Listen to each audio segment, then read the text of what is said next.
ఏంటంటే when we give a meaning to that noise, a word, recognition from the memory, then there is a reaction. అంతేగాని అసలు యాక్చువల్గా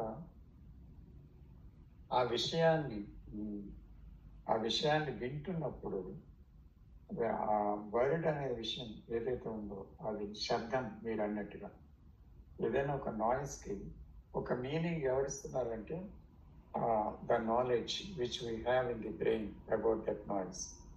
అప్పుడు there is a meaning for it. ఆ meaning ప్రకారంగా సంతోషం రావచ్చు, బాధ రావచ్చు, లేదా మరి ఏదైనా రావచ్చు. అయితే ఆ మీనింగ్ ఇవ్వకపోతే అక్కడ కేవలం ఒక శబ్దం ఉంది అంతే. That is only a word. So అది మనం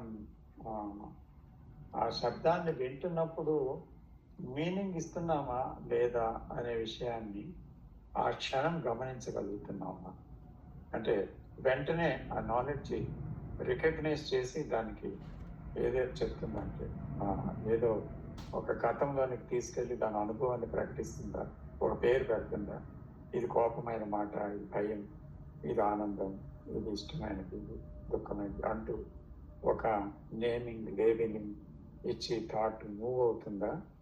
so any moment of thought easy. అప్పుడు ఏంటవుతుంది, ఆ మూమెంట్ ఆఫ్ థాట్లో అక్కడ ఏమైందంటే యాక్చువల్గా we are not listening to it. అంటే ఒక బర్డ్ ఏదైనా కోత కూసిందంటే అది ఇమీడియట్గా ఇది కోకిల ఈ టైంలో ఇలా కోస్తుంది ఇవన్నీ మాట్లాడితే we are not listening fully about that melodious voice. అంచేత వినడం లేదు అక్కడ. అంచేత ఏదైనా సరే ఒక వ్యాఖ్యానం కానీ ఒక మాట కానీ ఏదైనా ఒకటి గుర్తింపు కానీ బ్రెయిన్ నుంచి ఎప్పుడైతే వచ్చిందో we are not listening at all యాక్చువల్గా. సో ద లిసనింగ్ అంటే ఏంటి అంటే అక్కడ యాక్చువల్గా బ్రెయిన్ దాంట్లో ఇన్వాల్వ్ కాకపోవడం, అది దాంట్లో అలా ఉండేటప్పుడు